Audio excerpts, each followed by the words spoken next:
You're confident in your argument when you have to turn off replies, and everything is the fault of right wing incels. So what he says is, well, just that.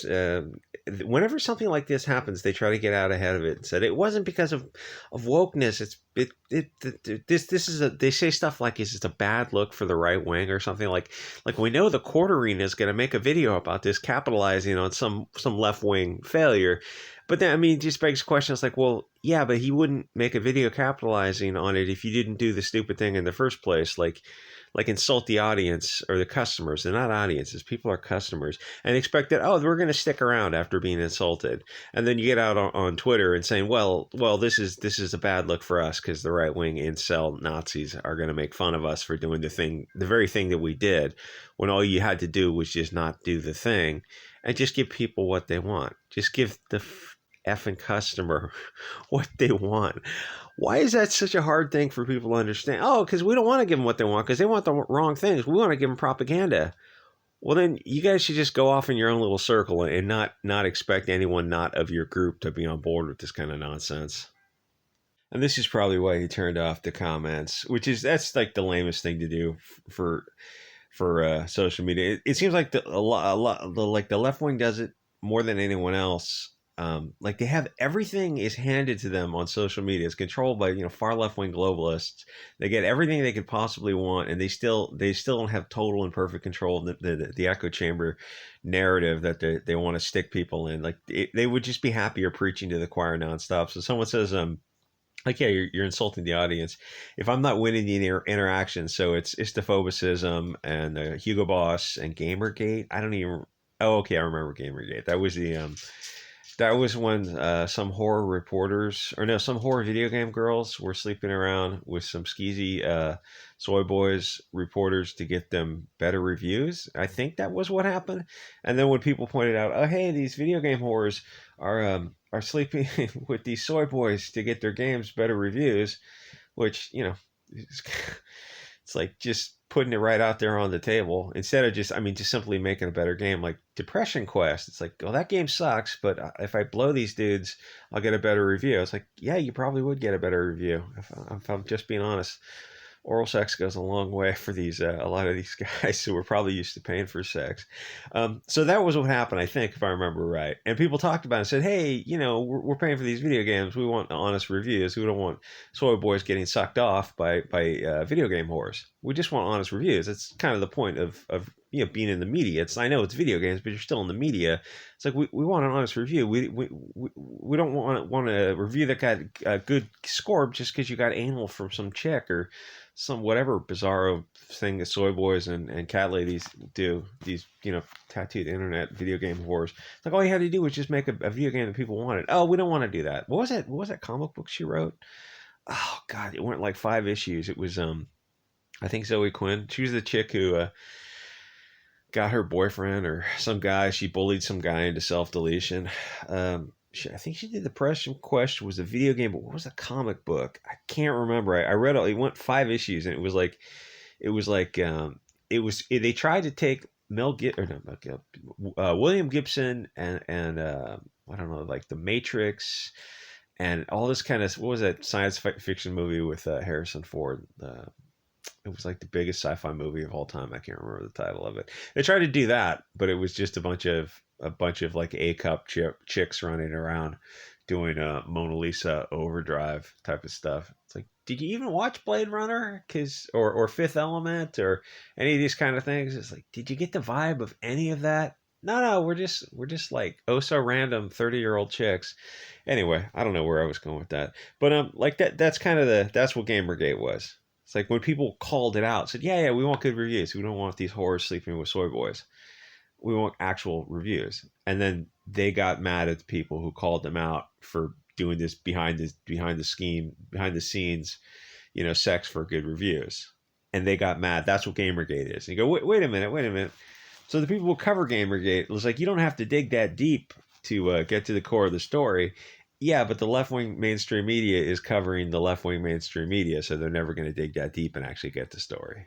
So keep in mind, when I punch in G4TV girls, this is what pops up. A bunch of this kind of stuff, which is why the whole Frosk meltdown kind of probably confused a lot of people who have one thing associated with the show, which is a very, or with this family of shows, which is a very lightweight presentation of early 2000 energy before feminism really, really got its kick. If feminism, like the Tumblr, Twitter feminism, got its kick from 2010 to 2015 ish, and then 16, and then when Trump got elected, it all ended. It's like it hit a brick wall, and suddenly the energy was just going in a different direction, and now it's just completely gone. Like that whole cringy feminist type of 2015 energy with Anita Sarkeesian and Zoe Quinn and Gamergate. It's like that all just ended for some reason. Maybe because they focused on Trump, or they realized they had bigger fish to fry, or people just got tired of it, and there's some pushback. Anyway, so this is what happens when you look up G4TV. It's like a bunch of beautiful silicon women. So the Frosk plague, and really when you see something like Frosk, to say, oh, you're hired. Like, what are you thinking? What do you think? Oh, she's an aggressive, abrasive is the term I'm looking for. She's an abrasive, not conventionally attractive person, and she doesn't like men. And so you're putting her on a show that you're selling to the male sex. How does that work? How, in your mind, when you pick this person to be on the co-host, and you had these type of girls before you, how does that work out in your head? Oh, we're gonna get a new audience of lesbian girls who play video games, because that's, those overlapping Venn circles. There's just like, so you got rid of 90% of the audience to go after less than 1% of the audience. How does that work in your head? Like, how do you justify that if you have any business acumen whatsoever? That doesn't make any sense. And yet you repeatedly see them do this with movies and comic books, where they get rid of the old incel Nazi whatever Chad audience, which was 99% of their audience, and go chasing this I don't know, this ghost audience that just never really appears. So Frosk is a plague, but why don't they learn? Because you see this stuff repeatedly happen. It's not get woke, go broke. That's not always true, but it's more true than not. It's true enough that it should be paid attention to, whether you're on the left or the right, just for financial reasons. So what happened? Well, a host of the show, the tattooed cat lady, Froskina, which is, I don't know, frog in Scandinavian or something, she gave her audience a lecture on feminism, which is bad, but then her co-host cheered her on, which was worse. Sessler clapping just like a trained seal. And the audience faded away. So people slowly started quitting because they saw the writing on the wall. It's like, it's time to get out. And then they started firing people. And initially she thought she survived the firing, but it turns out she didn't. And I think she's got some cognitive health issues, because she's not seeing the world as other people see it. But let's examine the disconnect between their reality and ours. In their reality, they can give a lecture to the customer, and the customer will remain a customer. And in our reality, we know that's not the case. You don't have to kiss people's asses, but you do have to be honest and not condescending. Social media is partially to blame, because it created a left-wing echo chamber, a safe space for emotion-based argument, as opposed to argument based on logic, which is, in 2022 America, basically makes you a Hugo Boss, where when if somebody disagrees, they just get blocked. So over time, they never realize that the audience is slowly changing, or you never have your finger on the pulse of anything if you're blocking people every day. You just don't know what people are actually thinking, because you're just not exposed to it, because you want to stay in that safe space. I mean, it's to be like a 40-year-old plus or 30-year-old plus people, and to have to stay in a safe space is like, this is absolute. These are first world pussy problems. So they never got introduced to diversity of thought, and they never have to discuss their ideas against opposing ideas to kind of refine their own arguments, and it might even improve them, or it might even change them. Your ideas will change over time in the face prevailing evidence. So in the you get like in social media, you get like a lot of left-wing people who are also in Hollywood that then they get on social media. It's like the creative it's like, I don't want to say it's all just creative types, but it's like they feel safe expressing themselves because the platforms themselves are so far left wing, where right wing people would just slowly get fired and dogpiled because that's how kind of the platform is set up, because it, run by globalists. But before social media, people were forced to talk different ideas face to face, so people never got too far out extreme because you're always bouncing your ideas off of other real human beings. You had to read facial expressions, hear tonal inflections. You knew when what you were saying wasn't landing with someone else, and then if you were concerned, you'd ask them like, well, why isn't it landing? What's the disagreement? What's wrong with my presentation? And you can tease out like greater nuance and understanding, but it only happens in face-to-face communication. And eventually you get better and better at talking to people and become like it becomes a skill.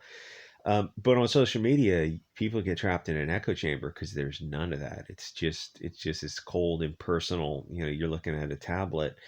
So there's this massive psychological shift with social media, mostly because it was controlled by filthy globalists who only allowed a left wing perspective.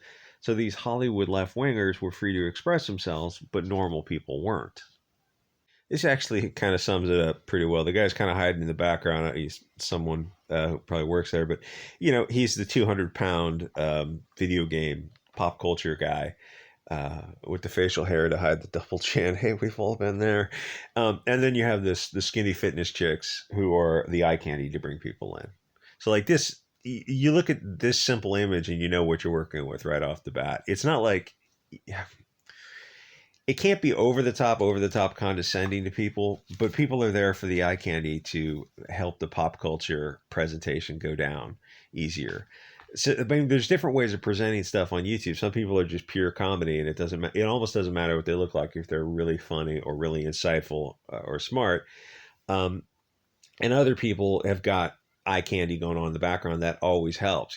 Use the tools you have available to you. No shade from me, but when you had G4TV, so you didn't have the eye candy because you look at the screen and all the guys are 300 pounds and all the girls are looking like Frosk. They're not into men. And then not only the guys 300 pounds and the chicks are also equally unattractive. Everyone's abrasive. Everyone's this far left wing echo chamber where if you're not on board every little detail, then suddenly you're the enemy because you're not in lockstep agreement. Where before social media, before the internet, like left and right wing people were actually friends because they were constantly talking to each other, to constantly, you were like drinking with people and at events with people, or just sitting around someone's living room, and it was just constant communication with people to try to tease out ideas, where you had like very far left wing people and very far right wing people who would sit and smoke weed all night and talk for hours and hours to try to understand the opposing points viewpoint, and like talk and remain friends and still be activity together. And like one's literally a communist and the other's literally a Nazi, and that was just like accepted that was a long time ago, but that was actually not so uncommon. Anyway, so normal people were not free to express themselves on social media, or the puppet masters would debank them or get them fired or evicted, basically destroy their lives. CNN will go, we're going to dox this person if they continue to make fun of CNN. So CNN, did you like use illegal hacking techniques to get this kind of information? It's like, yeah, of course they did. So CNN, it's weird how much power they have. No one ever reports on CNN. It's like there are partially our puppet masters. Anyway, so they destroy your lives if you spoke wrong think. But thing is, it doesn't change your mind. Like being tearing out your tongue and censoring people doesn't change how they feel about things. They could be actively controlled on social media, but you can't force them to watch your shows, especially when this was the vibe of the earlier shows. There is this growing disconnect with this official narrative that's allowed on social media and how people actually thought. It's kind of why they thought Trump was such a surprise in 2016. So as if social media, mainstream media, were controlled by these puppet masters to try to manipulate people into fear-based compliance. It's why they use those control terms, all those istophobic terms. They're not real. They're just terms to compel behavior. Politics is downstream from culture. If you control the means of communication, then you control everything. We don't run the nation. Twitter and Google and all these other Facebook, they decide what views are allowed. They decide who runs for office. And you've got wrong think opinions, then the financial institutions, mainstream media, and social media will just digitally unperson you, which, nowadays you pretty much have to have spots, social media footprints. Otherwise, you're just not going to take part in society, and you're definitely not going to take part in the political process. But it doesn't change. I mean, if the only way to get a hold of a representative is through Twitter, you go, oh, but I've been banned on Twitter. It's like, shouldn't there be shouldn't we have protected free speech on social media platforms? Why don't our representatives get on that? Because representatives don't want free speech, and that's on the left and the right.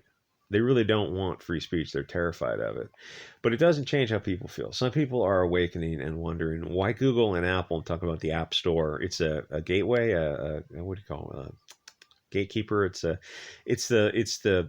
The choke point is the app stores, because 90% of apps are coming through Google and Apple. Like, yes, you can download things from the internet on your phone, but people are just not. Most people, that's another. Like, believe it or not, that's how we used to do things, on downloading things on a computer. Anyway, so Google and Apple effectively run the West. They weren't never elected, and they simply buy politicians. So they have kind of turned out to be our de facto masters in the financial institutions that are connected with them. If we had free speech, the right could bring the left back into balance. That's why the schism gets further and further apart, because only the left wing has free speech, mostly on social media now. Kanye West is going to buy Parler. It's like, dude, Gab already exists, and Parler's going through the App Store anyway. You have the real speech sites, which are Gab, Xing, maybe Telegram if you download it from their website, not from the app stores. And then you have Getter, Truth, and Parler and Twitter. It's like, well, those are still going through the app stores. And even if they weren't going through the app stores, the people who are running them are not into free speech. So what's the point of having an alternative to Twitter where you still have censorship on the right? That you just get to Gab. If you want free political speech, you have it on Gab. That's the only site. There's other smaller sites, but Gab's the only one with like a few million people on it. And then there's Xing for live streaming, and Odyssey and Bit Chute, but Bit Chute's based in the UK, so they have their own rules too. Anyway, like, comment, subscribe. I'll see you guys all next episode.